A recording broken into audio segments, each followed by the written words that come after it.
બાળકો, આજે આપણે બધા સ્વર શીખીશું। પહેલો સ્વર છે અ। અજગરનો અ।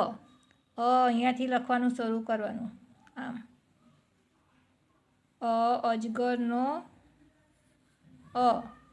આ જે લખ્યો એને સ્વર કહેવાય। આગળ જે બધા અક્ષર શીખ્યા એ વ્યંજન હતા। હવે આ છે સ્વર।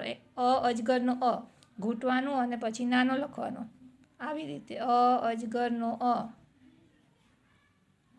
અજગરનો અ। બીજો સ્વર છે આ। આગગાડીનો આ। અહીંયાથી શરૂ કરવાનું, આમ આ રીતે અ કરવાનો અને આ લીટી હોય એને કાનો કહેવાય। કાનો કરવાનો એટલે અનો આ થઈ જશે।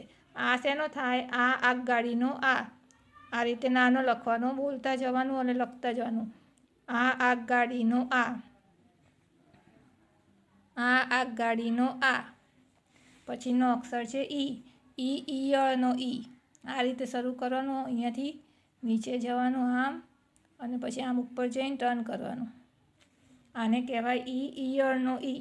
ઘૂંટવાનું આવડી જાય એટલે નાનો કરવાનો, આ રીતે બોલતા બોલતા ઈયળનો ઈ। ઈયળનો ઈ। તો આજે આપણે 3 સ્વર શીખ્યા। પહેલો શીખ્યા અજગરનો અ, બીજો શીખ્યા આ આગગાડીનો આ, અને ત્રીજો શીખ્યા ઈયળનો ઈ। બીજા સ્વરો હવે બીજા વિડીયોમાં શીખીશું। મારી ચેનલને તમે લાઈક કરી દેજો અને સબસ્ક્રાઈબ કરી દેજો। અગલા વિડીયોમાં ફરીથી મળીશું। ત્યાં સુધી આવજો બાળકો।